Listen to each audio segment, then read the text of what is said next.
What's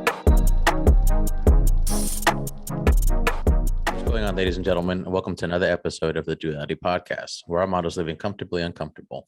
My name is Ian Perez, joined by Jonathan Mercado and Chris Sora. We're four ordinary dudes with extraordinary dreams. Jonathan, what's up, dude? -1.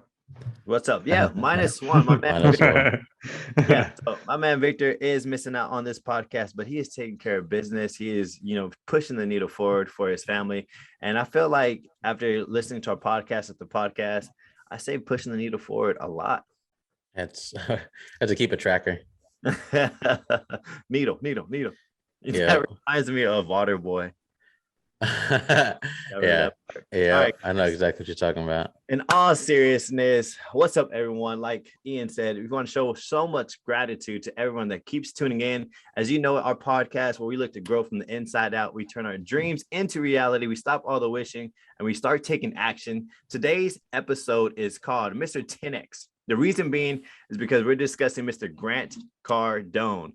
And if you don't know who he is New York Times bestselling author, sales training expert, motivational speaker on leadership, real estate investing, and entrepreneurship, financial expert, Mr. 10X himself, Grant Cardone. Now, a little backstory. I don't know if you guys have caught on to our theme, guys. Once a month, we like to study a high performer, someone who has risen to the cream of the top in their field when it comes to impact, wealth building, leadership, and entrepreneurship. We dive into their past. We uncover some of the habits and shifts that happen in their life to get them to the point where they are today. And we break down their current philosophies and values that they give to the world. But before we get into all that great stuff, we got to go into the arena of fire where we hold each other accountable to make sure that we are progressing in our lives week by week. And with that being said, let's step in that bad boy. Let's not get burned. Who's up? I'll go because I missed last week, I guess you could say. This past week I've been recovering. Yeah, I wasn't here last podcast. I had to have a little surgery done. If you're on YouTube, you can kind of see where it was cut at. Long story short, they had to take out half my thyroid. So that was basically my week, man. Just kind of let my body recoup a little bit. I realize I'm a horrible patient. Do what? I want to talk about that real quick. What's up? You had a knot in your throat, right? Yeah, no, I had a bump. A bump. It was like they called it a nodule, and before that they called it a suspicious tumor. Essentially, my thyroid was supposed to be I always forget what the metric they used, but it was supposed to be at a 10, and I was at a 25. So the lady said it was like a good couple inches. So it's not supposed to happen, but thank God it's all benign there, meaning it's not cancerous. So they got rid of it just because if it got any bigger, it would have messed with swallowing and breathing and anything like that, just because you got some important stuff right there in the front of your throat. So now you had to go about a month not knowing if it was cancerous or not. Well, longer than that, to be quite frank. Yeah, I saw this at the beginning of the year, around March, when what really kind of set it all off is I had noticed it, but I didn't think anything of it. And then my grandfather was diagnosed with prostate cancer. So automatically I'm like, okay, well, if he has it, the chances of it, being in the family is there. And it's never, it's not always high, but it's not low. So that got everything started. I had a biopsy. And basically it was like a needle biopsy. So they kind of picked and pulled some cells and they can reconstruct it. But the size that it was and the info they had, they were like, we can't really tell if it is or not. So then I see a specialist, and the specialist like, yeah, I mean, we can keep doing biopsies, but it's a hit or miss. So they just suggested, you're a young cat, you're relatively healthy. Let's just get it pulled and make sure it's, not hurting your body. Was there within that period of maybe being cancerous and maybe not, did you have a shift like mentally, like a perspective change?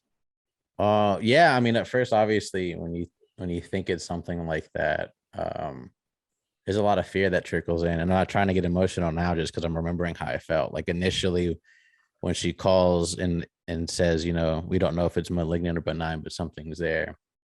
It's scary. I have a wife, I have kids. But my wife was my rock. My family was my rock. And he just kept telling me, I mean, you can't really worry about something you don't know. So instead Easier of said than done, right? yeah, 100%. Yeah. But I mean, truly, I think because of you guys and because of this podcast, I was able to flip that, like truly being able to be like, I don't know, so I can't worry about it until I know. So yeah, no, that it definitely helped. Well, during that time period, that's when you like put the pedal to the metal on the social media thing. Like you really went all Yeah. in. It's like you shift your focus from not this to you put your focus on something else. Yeah. So that was pretty cool to see, man. And unfortunately, it wasn't cool to be in that situation, but sometimes a different perspective change could like literally shift your entire life. Oh, 1000%. What you got, Mr. Chris Zora? Finished my book yesterday, so I was actually thinking this might be the first month where I don't actually finish the book, but I was like, no, I'm gonna knock it out. So I just spent a lot of. Wait, was it yesterday? Yeah, I think it was yesterday. Yeah, it took a lot of time just knocking out those last few chapters. And then I've been pretty consistent about the workout. I mean, on my days off, I've been doing the 9 round. Actually, you have a minimum? Is it a minimum of 2 times a week at least? It really just depends on how my work's going. Yeah, I try to do it minimum of 2 times a week. But then there's been 1 week since I've started that where I just kind of didn't go in twice. I only went in once that week or so. Gotcha. But I also am actually about to start doing volleyball too, so to change it up a little bit. Some of my coworkers are like in a league, and then they asked me if I wanted to join the team. So I was like, I used to play a lot when I was young. So when I was younger, I was probably 19, 20 years old. So like it'll be fun to go back out there and try to play again, even though it's been a long time since I've actually played. Is it sand volleyball or yeah, it's sand. Yeah, it's sand. Nice. Bro, sports in general is fun, bro. Yeah, and then speaking of sports too, like I see Ian wearing the FC game or at FC hat, like, so kind of cool story is like this past Sunday, I got to go to the FC game, but like it was like Tuesday or Wednesday of the week last week. My friend asked me if I wanted to go. He's like, yeah, I got an extra ticket. An old roommate of his was coming into town. He got a connection. So like, all right, cool. I wasn't expecting much from it. I was thinking just like high up in the stands, and then when I meet up with them, and then the guy that actually had the tickets, he's like, oh yeah, we're first row. I was like, I thought he was messing around. Yeah. And then we start walking down, and then we keep walking down, and then we keep walking down. I was like, cool, oh crap, it was actually first row right behind the goal. And during the game, the ball actually landed in my lap. Yeah, I was about to say that's the fire zone right there. Yeah, so the ball landed in my lap, and then one of my friends turned to us and was like, watch, Chris is going to be the good luck. They're going to score. Literally 30 seconds later, they score. Yeah. Now, Austin team scored. Yes. Okay. All right. Yeah, it was crazy because once they scored, like we all just looked at each other and we're like, holy shit. Just jumping up and down, going crazy. That's fun, man. That's good. Yeah, it was a lot of fun. Yeah, I was super fortunate to be able to go to that game because I wasn't even sure I was going to because I had work earlier. So luckily the game was at 8:30 and not 6:30 like he was originally telling me. Well, bet, man. I'm glad you had some fun. Bet y'all got hype. Like that's like a hype spot right there. I think any game, if you have your buddies around, you get super hyped. Speaking of game, man, Texas Tech got their butt slaughtered. Sure the hell did. Texas, bro. Like I literally watch maybe one football game a year, and it's usually that one. Like the whole thing. Like I'll watch some football games, but it's never the full game. Except for Texas Tech and Texas. I'm watching the full game. And that was tough to watch. Ian, I cooked out. Ian came over. Him and his family came over. And I was like on the bed, on the couch, about to pass out because we were so full. Like we slammed on food. I made a shit ton of food, and that was tough, bro. It was tough to watch. But anyways, I had a good week. I told you guys I was struggling to even just pick up that leadership book, Tribal Leadership. And, I double checked to see if I had the right book that I was reading on the Audible that was super boring and monotone from the narrator. So then I didn't even try to pick up the book and read it. I'm not even going to lie, but I did start back on the Audible. So the book was staring at me. I put it right next to my nightstand. And Des like, are you going to pick that up or what?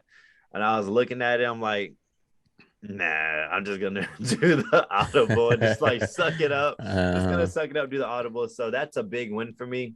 Finally like taking that leap. But I've been kind of stressing a little bit because in almost 22 days, I got to do that leadership training where I have to present the business plan to the CEOs and all the leaders in the area. And I've been kind of stressed out. Like every time I think about it, I start getting stressed out because I'm not a PowerPoint guy, like whatsoever. And when it comes to like details, I'm not great at details. And so as I was doing my cardio today, I was like, you know what? I might just hire somebody to help me do this. And so that way I can just do my part, which is present. I think I'm still nervous about presenting no matter what. I still get sweaty hands, a heartbeat goes through the roof. But like once I'm in it, I'll feel good. But the part I'm kind of worried about is like the detail part, the business plan part. Doesn't my business plan make sense? How awesome does my PowerPoint look? Right? I don't want no whack PowerPoint because when I first got into leadership, I did a whack PowerPoint. Luckily, I said some cool nuggets. They're like, oh yeah. But I really want to come my A game because, it's the first time doing it in front of the CEOs. And so I want to make sure I do phenomenal. So I'm sweating a little bit just thinking about it. But I got a plan. I'm going to connect with some people and see if we can get together and, put something together, right? Connection. Have you had any like mental block or anything like that, or just more stress about the stress? Like when I get over stress, I tend to turn off, like completely. I'll just not do nothing. It's like when something overheats. That's exactly what it is. And Desi knows that about me. Anybody who's like been close to me knows that if I find like stuff to do and just chill and Netflix and just not want to do anything, she knows I'm stressed. Like I don't do Netflix all day. I don't lay in bed to procrastinate. Yeah, something's wrong with me, and I need some help to fix it because I completely shut down. And Wednesday, I went into that episode. Almost didn't work out. Almost stopped 75 hard that day. That was the roughest day ever because I started thinking about that training. And literally just almost gave up on life right there.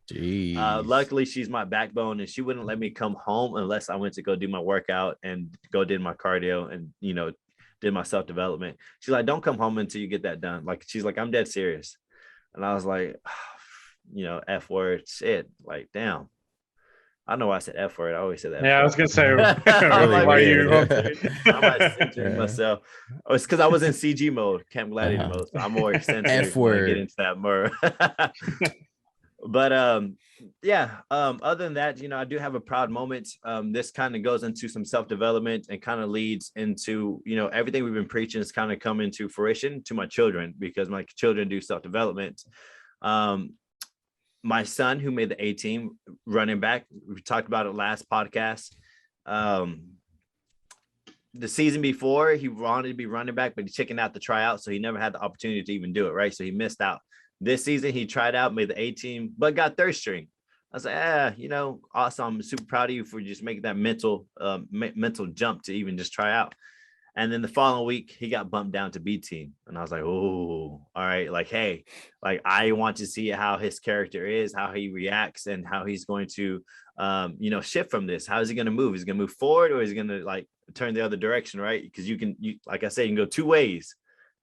And as a child, we normally expect him to go the wrong way, get upset, play victim, like, oh, that's not cool. Coach is mad at me. He just hates me. I'm good, whatever, right? Because we don't have that development made. But he was able to shift. Yeah, his ego, everybody's ego gets hit. All his friends 18. So your ego is going to get hit. But then when you shift it and you realize all your struggles or adversity that you're overcoming are all blessings. Like they're all blessings. And it's hard to see it at that moment, of course. But the blessing showed when he had his first game. First game, they put Slice in. He didn't start. The other B team running back started, but it was like 2 plays later, but they put Slice in. And boy, he's the bus. Boy, he Big went body. down. He went down that field all the way down, trucking dudes, pushing them down. And he scored his first touchdown, brother. Attaboy. Nice. And I don't know if y'all know that feeling, but the feeling is like it just chills run through you, that you like that feeling. Everyone's cheering you on. Oh my gosh, you did something phenomenal. And so the entire game, bro, he was murdering people. And he was the linebacker. He did just crazy phenomenal, but he never would have had that opportunity if he didn't get cut from the A team. Right. And he got cut for a reason.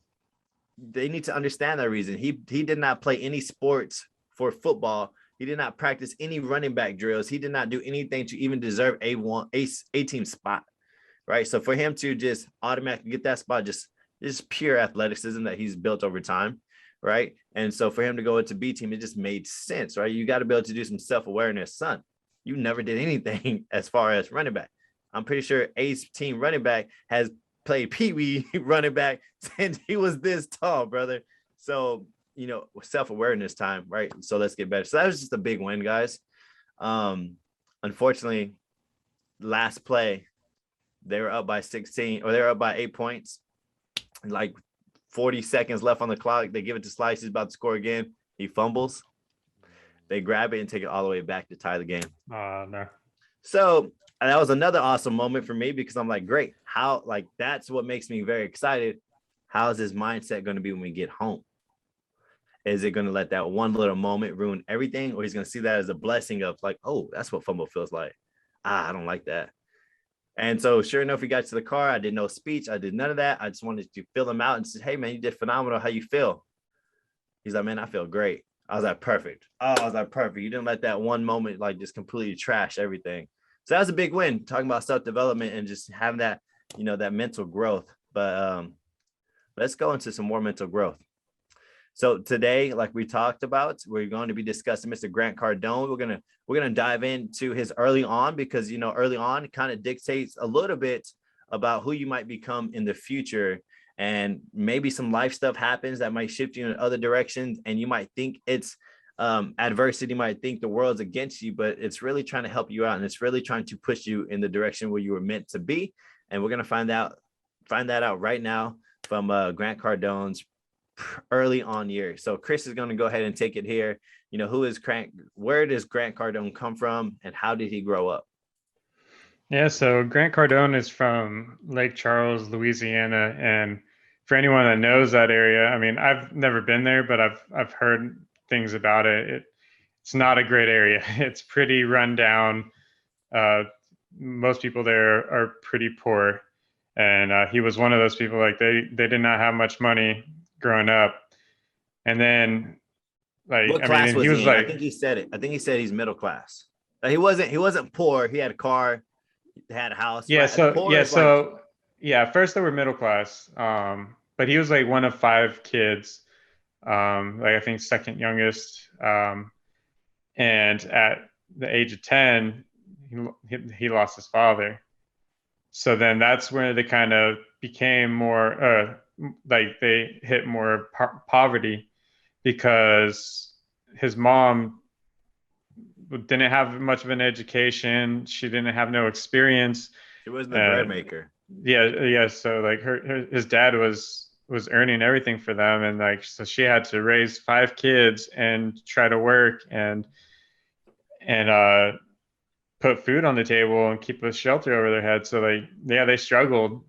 So he saw that growing up, and that kind of changed him, because he was like a pretty good kid like early on, but as he started getting into like late middle school, like early teens, he started getting involved in drugs, and like it got really bad. He actually overdosed like 3 times. But that wasn't enough to stop him. Like he kept going back to he was doing all types of drugs. Started out with weed, and then it turned into like amphetamines and cocaine and crack, and yeah, pretty much anything anything he can get his hands on, he was doing. And I think so he graduated high school, went to college, graduated from college with an accounting degree. Do you know but he why was he still went from doing drugs. accounting? Because I think, if I remember correctly, like his dad was always like, I want to say, I don't remember exactly, but I want to say his dad was always looking at like investments and things like in that nature. I was listening to a podcast, and his dad never said he wanted to be a rich man. His dad never said he wanted to be a wealthy man, but Grant growing up was very observant. Like very observant. He was very fascinated with people who stepped into their lives who had money. In his eyes, as a young child from like 10 to 16, anybody who had money had the power. Anybody who had money, we always had a great time. Anybody who had money, they were able to do these things that we as a family weren't able to do.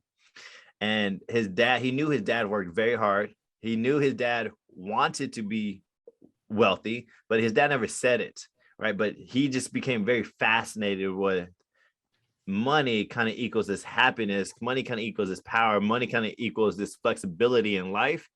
And early on, he said that he wanted to be rich. Like that was it. He wanted to be rich.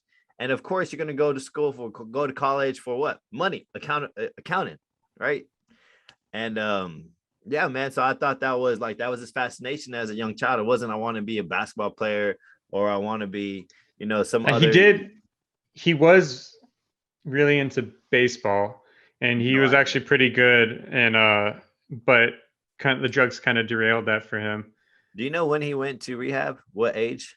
Yeah, so it was after, I think, one of his last overdoses. He was 25 years old. He was struggling to get an accounting job anywhere. Like he was not happy. And the last straw was his mom told him, "Don't come back." I guess she had gotten her own business, and she's like, "You can't come. Don't come back to the house. Don't come to the business. I don't want anything to do with you." And that really hit him, and that's kind of what shifted him to like go into rehab. And like within I think 10 days after she told him that, like he was in rehab, and he did really well with the rehab, like because like his mom always was very encouraging, and she said, if you're going to do something, go all out when you do it. And so he took that to heart, especially after she had kicked him out. And like he did, like, yeah, he completed the program like really, really well.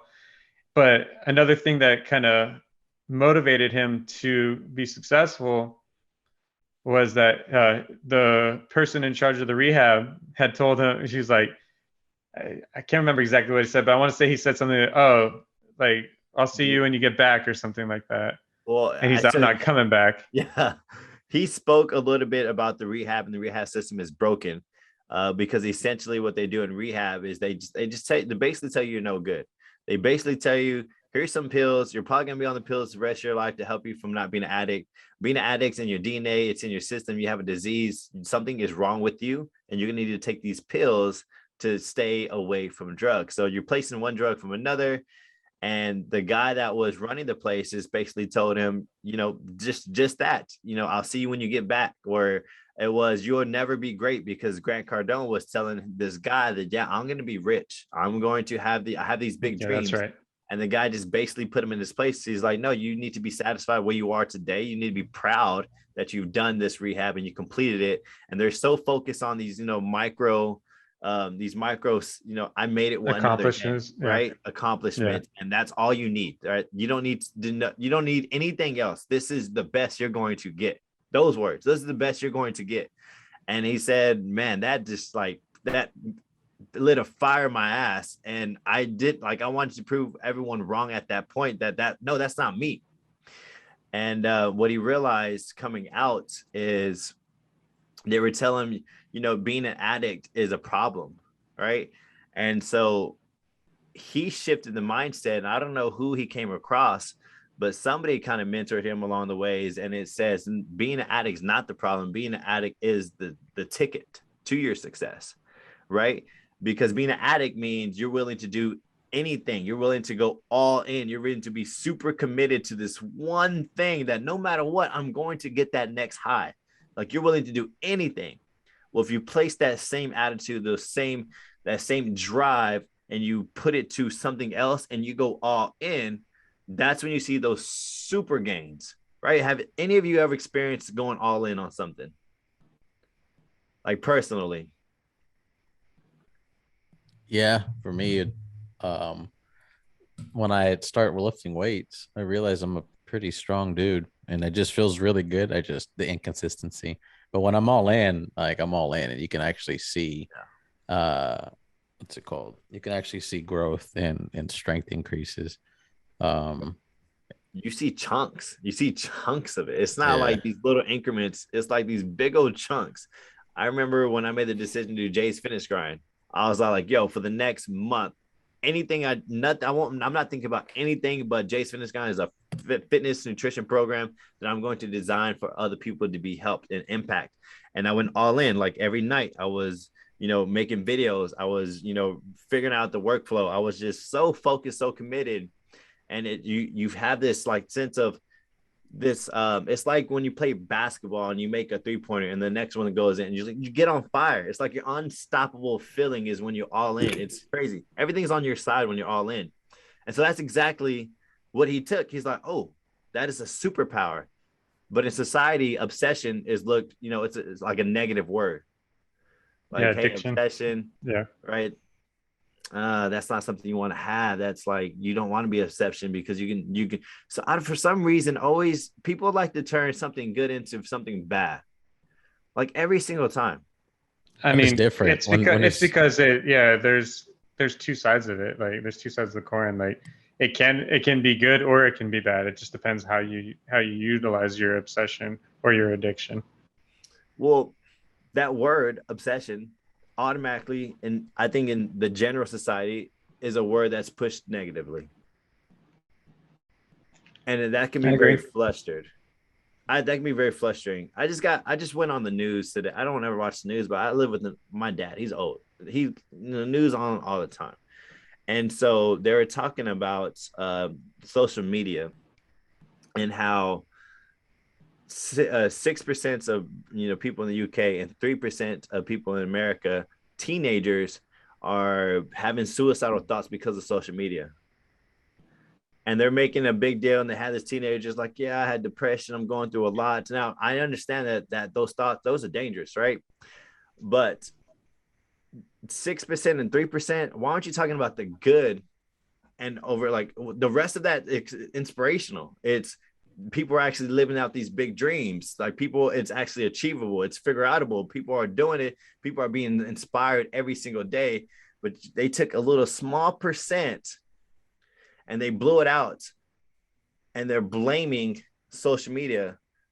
And in my eyes, it shouldn't be blamed on social media. It should be, there's some mental development that needs to be happening, right? There needs to be a mental shift of not being a victim. How do we turn that victim mentality into being a victor? And a lot of it is actually just bullying too. It's not so much the social media per se, but the bullying is occurring on these social media outlets. Well, they were actually relaying it to as like Instagram models are unattainable, like that type of like depression, anxiety of, why you have to be so perfect and pretty, and why do you got to drive this expensive car and I don't. Right. And so that leaves you kind of depressed. It depends on the person, right? That could be super motivating, but if you have that victim mentality, that can be super depressing, right? And so they blame it on social media. But in my eyes, I think there's just some development that needs to be shifted, right? To see those things as, no, this can be shifted into actual positive thing. It just made me, flustered. I was like, man, turn this crap off. Like, I can't, Dad. Put on YouTube basketball. But let's go back, man. So yeah, that word obsession, I would love to see it turn into, a positive when it's applied in a positive way, right? So to continue his story, to deal with the obsession too, like, So once he got out of that rehab, he got into car sales initially, and he hated it. But he remembered what his mom had said about going, like, giving it your all. If you're gonna do something, give it your all. And he became obsessed with learning how to sell. Like he said, I think he said he spent about 700 hours in that first year of just developing himself, whether it was like audios that he listened to in the car, or reading, or classes or seminars. Like, he was doing it all, and he just became an expert at sales. So he sucked at sales. He sucked at. I don't know if he sucked. Well, he was making about $3,000 a month, and then he hated it. Like, he hated it. Yeah, he hated it. Right. People think that it came natural, that it's it's God given, it's a gift, right? But when the podcast that I heard, it was kind of like quite the opposite. He hated it. He wasn't really good at it. He wasn't. He didn't know how to communicate. Sales is, back in the day and still has this negative persona around it, right? Oh, especially car sales. Sales, right? You're slimy, right? That's always the term. But that's I hate that we always have to put a negative side on it. But that was his era. But he also came across of like, well, why do I suck? He ran into somebody. So here comes a mentor, and he says like, hey man, I have these tapes, these selling training tapes, whatever. It's $3,000. He did not have $3,000. He calls his mom up. Mom, I need $3,000. This is what I'm going to do. And then boom, he watched those tapes, and this guy gave him the blueprint. And then he made the connection, was like, oh, I need to be able to, I suck at something. I need to be able to invest in myself and master it. And he was like, well, hell, if this guy can train me, I can train other people. Like, that's where he gained some kind of confidence. But you always got to come with the realization of, if you're not good at something, you probably suck. And if you probably suck at something, you probably need to make a plan of action to get better, right? You need to invest in yourself. And that kind of, we would stop right there. I want to stop, because that brings us into what Grant Cardone, what he believes that everyone should invest in first. What do you guys think that is? Themselves. Yeah, yourself. Themselves, because if you cannot create income, if you cannot create earned income, then you can't use any money to invest in. And he said, and he also mentioned that, like, if you're investing in yourself, no one can take that away from you. It's powerful. Yeah. It's investing in myself. It's always selfish, but it's selfish. It's unselfish to be selfish. Because when you pour into yourself, you grow, and you're able to impact more people. Like, people can perceive Grant Cardone as money hungry. He's brass. He's arrogant. But it's always been because without the money, I can't impact more people. Like, so there is, on this other token, this other side of impact, helping others. I can't help other people when I'm broke. We're going to get to that later. So he gets awesome at car selling, right? Mm-hmm. That's freaking phenomenal. What happens next? And then at the age of 29, he ends up buying his first property. It was a little small, like, little duplex in Houston. And he was renting it out. But he didn't think it was very profitable. So he ended up selling it. And then he ended up investing his money into a 38 unit property in San Diego for like $1.9 million, which he had put like a down payment of like $350,000. And that's where he really started blowing up, because then he started buying more and more properties, and he actually became a millionaire by the time he was 30. That's incredible. But there always needs to be a shift somewhere. Some event that needs to happen for you to shift and be like, oh fuck, I need to move bigger. I need to scale bigger. And so during that, in the car industry, he was doing phenomenal, right? He's crushing it. Earned income, was making a lot of money earned, right? Then 2008 market crash. That right there, that he said the 2008 market crash is the one thing that singly turned his whole life around and made him a millionaire.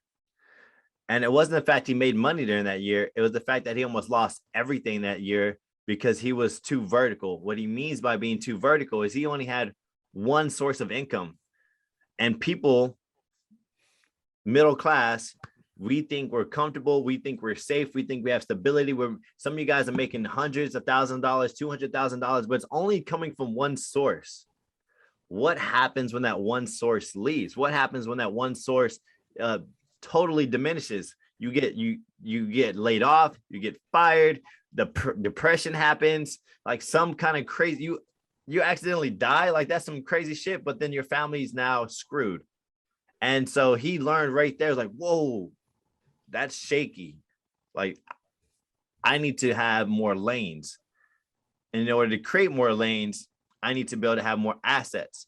And that's when he's like, yo, I need some cash flowing assets. So he played around with the idea of buying my first property, realized that wasn't enough, then made that I need to scale. I need more lanes. And then that first deal, what was the deal? How many doors? 38. Yeah, his second deal, basically. It was 38 units. Bro, Chris, if we can get 38 units, would that be insane? I know. That'd be awesome. We will get 38 units. It will be. Yeah, it'll be there. I'll be a part of that one. We're making the shift. We're making the changes now because we do realize that one source, right? We're all kind of relying on one source right now. And that's scary. That scares me to the bones. And so, yeah, we're pushing hard to get more of that, not earned income, but to get more of that cash flowing income, that cash flowing assets that accumulate over time. Well, hopefully this podcast will become profitable at one point, and there'll be a second source of income. Yeah, so we are in the works. We're putting our reps in. So we got the podcast. We got our main source of income that's supposed to support our upcoming cash flowing assets. But yeah, so his years of adversity, his years of his dad dying, his years of watching his mom just grow up in poverty, clipping coupons, and not really living a life of thriving. I want to just go into the topic of what he kind of discusses on the day-to-day is that middle class people in his eyes are very selfish. And, I just kind of want to get y'all's opinions. What do y'all think about that? Why do you think he says that middle class people are the most selfish people there are? I don't know. I mean, I feel like just me being a middle class, I overindulge. I make money and then I spend it all on myself and my family without really putting any mind of where it could go in the future. Okay, that's big. Chris, you got any ideas? Oh, that was actually what I was going to say about like just using the money for themselves and their family. Yeah. So when you're middle class, there's not really much money left over to just focus to help others, right? You're focused on your problems, you're focused on your things, you're focused on your vacation, you're focused on your car, you're focused on your house, and there's really no impact. So when he says that y'all middle class, they're selfish, is because they're not really thinking about anybody other but their family and themselves. And there's nothing wrong with that, but also on that same token, if you're middle class, you're probably stuck in that zone where you're only making one source of income. Now, it could be a high income, right? It could be a high income, but we know making one source of income or even a high income doesn't mean you're rich, right? Because you could suffer from that one word. I forgot what it's called, but Chris might knows where you make more money, you spend more money. Income creep. Income creep, right? So you can still be broke with fancy things, but still at the end of the day, you can only focus on yourself, or your family. And you're not even focused on the generations to come. And you're being selfish you need to be feeling attacked right now that, if you're middle class and you only focus on yourself and you have that one source of income, because that could be gone and you're not really taking care of your family anymore. And so you need to be looking to thrive. You need to be looking for abundance, and you need to be looking to serve. And the generations to come, like, you need to be that game changer. You could be that person, because that one source, we don't know. Nobody knows how much longer that's going to last, even if it's a good drip. Like, even if it's not 200-300K a year, but that's all perspective. 200-300K. I believe Grant Cardone I think he was bragging that, through some real estate and some cash flowing assets, he at one point made $600,000 a year. And he was talking to a guy about this, and the guy was all like, "Are you serious?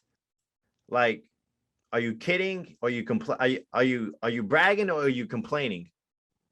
And Grant Cardone was like, what do you mean? He's like, and then the guy responded, "How do you survive off that?" And there's just like, boom, wait, 600K is not enough. Wait, what does that mean? And so he knew right then and there, it's like, oh, there's more out there.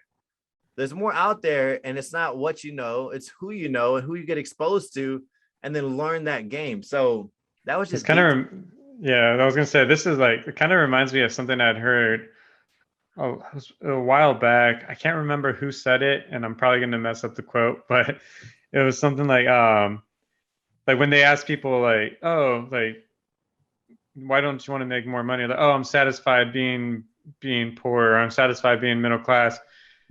And then they're like, okay, well, try being rich. And if you don't like it, you can give away that money and you can still live the same way. Yeah, man. So I thought that was like thought that was cool to talk about middle class and just to perceive it, because I think the general society, the general world, in middle class, you're living the American dream, right? You bought the house, you bought the car, you did the college, you have high earned income. And it's almost like we put that like on a pedestal, and it's almost a trap. Like, we should not be looking to go middle class, because it's a trap there. We now understand that we do not want to be middle class, because that's dangerous. I just wish more people can open up a little bit about that and really understand that, and let that shit sink in. That shit it's silly to think about wanting to be middle class, because how really dangerous it is for you and your family. But yeah, I'm that sense of being comfortable. But it's not, bro. Like, it's not. Like, you get fired tomorrow. Like, you have no control whatsoever. I mean, yeah, when you think of it that way, but like a lot of people think, oh, well, I have a steady job, I have the house, I have the car, so it's comfortable for them. Bro, they're like, shit, the shit's not steady. Like, I don't understand what it is. Like, it'd be one flip of the switch, you could change owners and they're gonna get a whole new staff. Like, it's just like that easy for them. You think the owner lays his head at night, the CEO lays his head at night, be like, Chris, such a great employee, I'm gonna make sure he has a job for the rest of his life. No, man, he's gonna make sure his people are good. He does not think about you, Chris, like whatsoever. He probably doesn't even know you exist, dog. So to kind of, to just transfer off of that, here, what's a way to take advantage of being middle class and move into the next level? And I'm gonna shift it to Ian, because he kind of threw out a formula earlier, but there's actually a strategy. And not anybody who's middle class right now, I believe this is a great strategy, but very hard strategy to be able to move to that next level, to get out of middle class and start purchasing cash flowing assets, because that's what you want. That's end game. What's the formula? So basically, it's living below your means, like big time. He says out of 100%, so meaning all of your yearly income, 40% is going to go to the IRS. Obviously, they take it every paycheck, so that's already kind of an automated process for you. Not mine. And he said, I gotta move it. And he says from there, he says, well, if you're going to pay them 40%, why not pay yourself 40%? Meaning putting another 40% of your income into other assets that would build up like another cash flow, I guess you could say. And then you would live off the remaining 20%. So for an example, if you're getting paid $100,000 a year, 40,000 of that, or 40% of that should go to the IRS. You pay yourself 40 because you live off of 20%, which, if my math's right, it's $20,000, and that's you're living on $20,000. So you're making $100K a year, which majority of people aren't making, but you're living off 20K. Like, what is 20K? Like, I think that's like the Sonic guy, right? I think that's like fast food chain. It's it's a little bit more than pretty close. Yeah, a little bit more, but yeah, bro. Maybe like 10 to 15 bucks an hour. Actually, sure, now that Mm-hmm. is minimum wage nowadays. Mm-hmm. Is that even feasible to ask of somebody? And have you ever tried? With kids? No, it's. I mean, for me, I don't know. It's always getting out of that comfort zone. That 40% that I pay myself, I think, just in my own mindset and knowing myself, it's going to be more comfortable and uncomfortable to shorten what I pay myself. That way I can make sure my family's taken care of because they're my number one priority, while also having that money set aside so I could still take care of them in the future, right?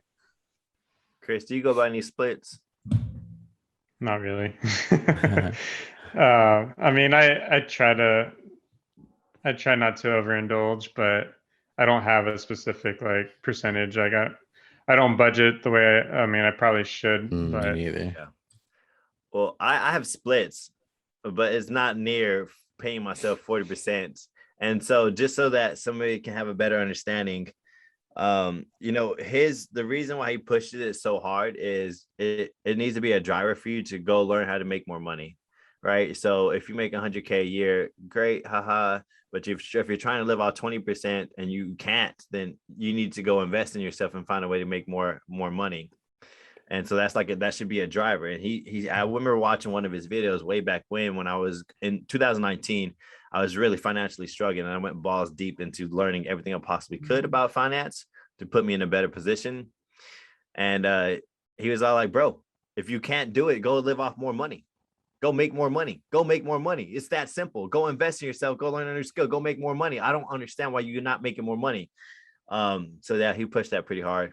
And then for the other aspect of it is pay yourself 40%, meaning your goal is to keep saving up 40% of your money to purchase a cash flowing asset. Like that's always the goal. So whatever your 8 to 5 is, whatever entrepreneur, whatever your main source of income, your primary income, you need to be able to put away money every single month to start purchasing cash flowing assets. Like, what does that mean? A cash flowing assets. Cash flowing assets is going to be, something like real estate, where you're a landlord, right? And they're paying you monthly to because you own that property. They're paying you monthly. So every month you have some drip coming that you no longer have to do any type of real, like, too much work. It's not hands-on anymore, right? You do have some things that you do have to take care of, but they can be delegated. So it can be almost completely passive. And the more drip you have, the more passive income. The goal is, can you get that passive drip, that cash flow, to equal your earned amount? That's when you start playing big ball. Like, that's when you're like, yo, I'm going into that wealth building, generations to come. Like, that's always end goal. That's a real impact. That's being unselfish, knowing that I'm going to be able to provide for generations to come. And even if I die, that drip is still coming. Like, that sounds phenomenal, right? I became obsessed with learning about that drip. If some young kids are listening, I'm not talking about the style of clothes you're wearing, brother. No cap. No cap. No cap. I'm talking about cash flow, baby.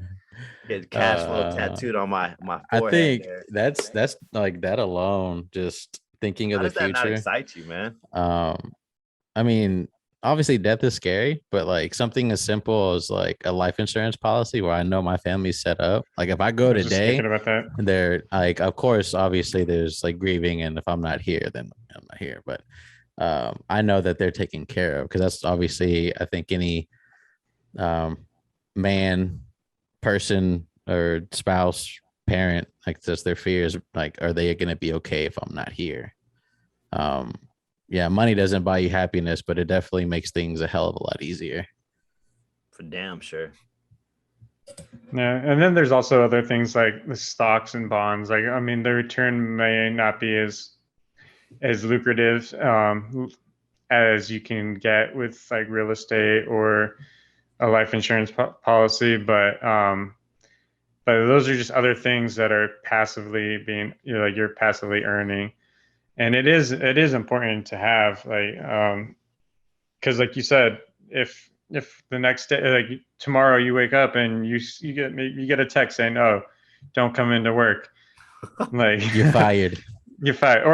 Or for instance, like when COVID started, a lot of people lost a lot of hours, or they lost their jobs, or they lost their businesses, which businesses could be another passive income too. But yeah, like That should if you lose those, like what are you going to do if you don't have something else to live off of? Listen, that should have been the wake up call right there. COVID should have been the wake up call. Of like, oh shit, I need to do things differently. I need to be able to have protection. The only way to have protection is to create more lanes for yourself, more sources of income. So that way, if something was to fall, you have more, you still have something coming in, right? And it's super dangerous to play that one source of income. I mean, it's an ego thing. I personally believe it might just be an ego thing. You have a great career. You're a lawyer. You're a doctor. You went to college. You did the social norm that was quote unquote what we should be doing. But you're playing that one source of income game, and that's not something. And I hope if anybody listening, if you take away one thing, is it's just super dangerous. There's really no comfort in that. Do y'all have any nuggets? I do have one more thing that I wanted to kind of discuss, but do you have, since you guys researched Grant Cardone, do you have anything that kind of inspired you or something that you kind of took away from him? I was just thinking about it, like, as we were discussing this, like the 40-40-20, like we were talking about 40% should go into paying yourself. And it's just kind of crazy to think about, because like traditionally you think like you're told, oh, you should be paying up to 30% of your monthly earnings for your living, like for your home, or whether it's rent or mortgage. I saw that. Like that alone is, I mean, how are you supposed to live off of 20% if you're going based off of that? Like, I mean, so yeah, if you can reduce, or actually if you can increase your earnings, and you are reducing your living expenses to closer to that 20%, like that's gonna make it a lot easier to get that 40% to invest into other things. Do you know how long-term thinking you got to be able to do that? Because we live in a world of, I want to look successful now. And I bet hard on that. I bet hard on the American dream, because I grew up so poor. I was out on a mission to prove everybody that I was freaking successful. 20 years old, bought the biggest house I can get. That I personally felt from being poor. It was like the grand. I've never lived in a house like this ever in my entire life. I had leased out the newer car. I was going out to eat. I was doing all these things to, fulfill this, but I was freaking struggling inside for almost 10 years of being, struggling paycheck to paycheck, wondering how, what am I going to do for Christmas? What am I going to do for this birthday party? What happens if this event comes up? This breaks down. I was always like, I got to find another way to make some money or work extra hours just to keep up. And you say the norm that people should know that was told to do 20 or 30% on the house. I never knew there was any kind of percent. When I bought my house, like the norm for some people, they'll literally spend 50% of their income on their home. Or a car payment. Or a car payment. I know someone, like, I went to school with in high school, and like we were friends. And then he actually moved out to Texas before I did, but like he's in a different part of Texas, and he's working at a pizza place. Like he was like a cook for them. Like, I mean, yeah, he got really tight with the owners and everything, but it's not like he's making a shit ton of money. Like, I mean, he's cooking pizza. And this dude was living in an apartment so it was, I think, $1,000 a month, which is not bad at all. That's actually pretty good. That's decent. But he was driving a Lexus, paying $700 a month. Ooh, that's tough. Like, or maybe almost $800 a month. Yeah. On his car payment. Like, so he was almost paying as much for his car payment as he was paying for his apartment. And that just blew my mind. I was like, honestly, it's not his fault. You only know what you know. I didn't know any different. And apparently my siblings didn't know any different because they were proud of me. Like they didn't know any better either. Like none of my environment knew any better. They thought I was doing a great thing. But they also probably didn't know how much you were paying for everything, and like they just see the product, like They were the there guiding results. me. But They're there guiding me, bro. The were entire they? way. That I mean, one. I Pick was that one. 20. I didn't know what the fuck I was doing. yeah. I mean, yeah. I guess I was a kid, bro. They were guiding the whole way. And I remember a conversation, brother, of I was like in the midst of wanting to become an entrepreneur. And everyone doubted every decision I was about to leave. I was about to leave and go to start my own stuff. And then I remember the conversation is like a table talk where all the family members come in. Desi's there, my wife's there. Like not even Desi at the time was all like, Jonathan, something's wrong with this fool. Right. So I was the only one with this vision. And I remember one of my relatives, not on my side, but one of the relatives was all like, why are you doing this? Why are you sacrificing everything? You already live in the American dream.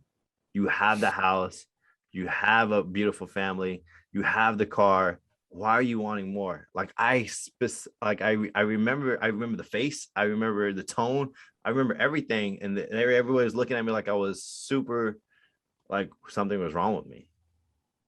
And I kind of felt like something was wrong with me too. I was like, "What? Wow!"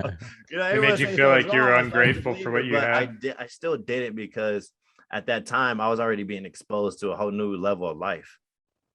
Like I already got exposed, brother. It's like I became an addict. Like I don't care what you say.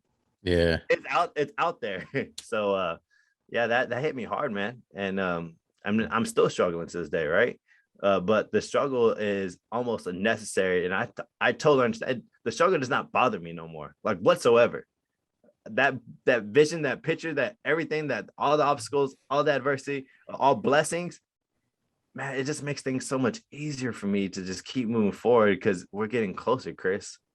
I know, and I can agree with you on that. Like sometimes I'm like, why do I have like this desire to continue to like want more? Like I have a nice house, I have, like you said, I have the cars. Like I mean, we have a child on the way, so we'll be starting our family soon. But yeah, like I should be grateful for what I have, but like I just desire more, and like I see more for me. I see more for my family. Like I want to do more for my parents. Like once I can take care of them, so they don't have to work anymore. I want to do so much for like my future kids, and set up for their future kids, and like I just want that generational wealth, so like everyone's taken care of. And I don't know, I mean, I guess that's my driving force, and like I guess that's my obsession in a sense. For me, it's not even the money, brother. For Well, me, yeah, I mean, I mean, it's the time and the lifestyle. it's not even that for me. For me personally, it's the fucking blueprint of wealth. It's us doing what we're doing now and giving the blueprint away if they want it. That's what I want. I want the lane open. Like, here's the lane. If you want it, we made it. We made the lane for you if you want it. That's what I want.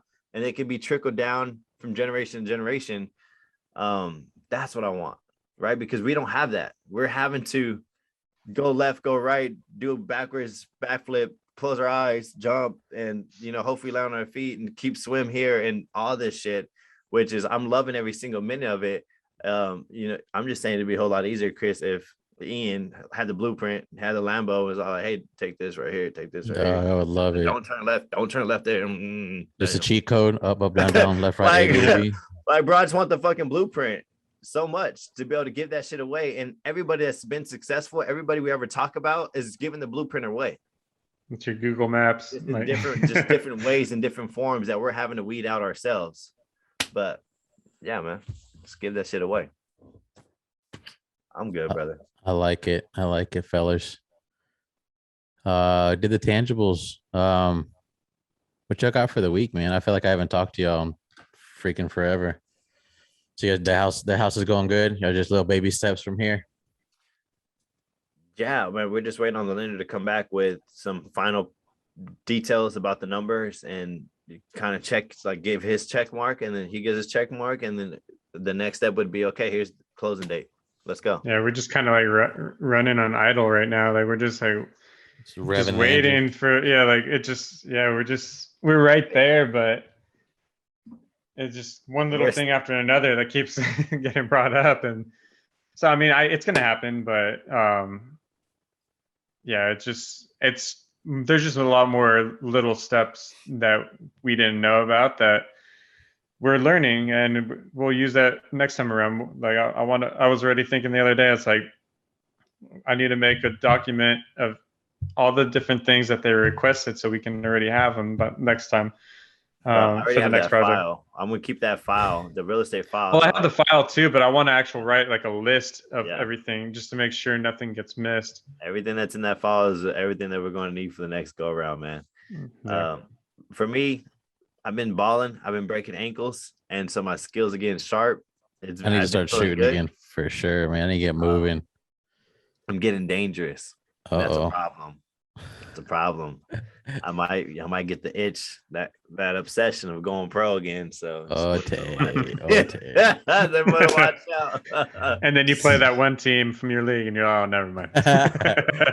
Already. Hey, so you're lucky I'm 5'10". That team, every single one of them gave me props. I'm like, hey, you a bucket. I guess that's something what the new basketball slang is. And I was like, I'm a bucket. Yeah. Okay. Am I fat? Am I round? That's funny. I was like, yeah, they call me a bucket. Is it because they dunk on you, or?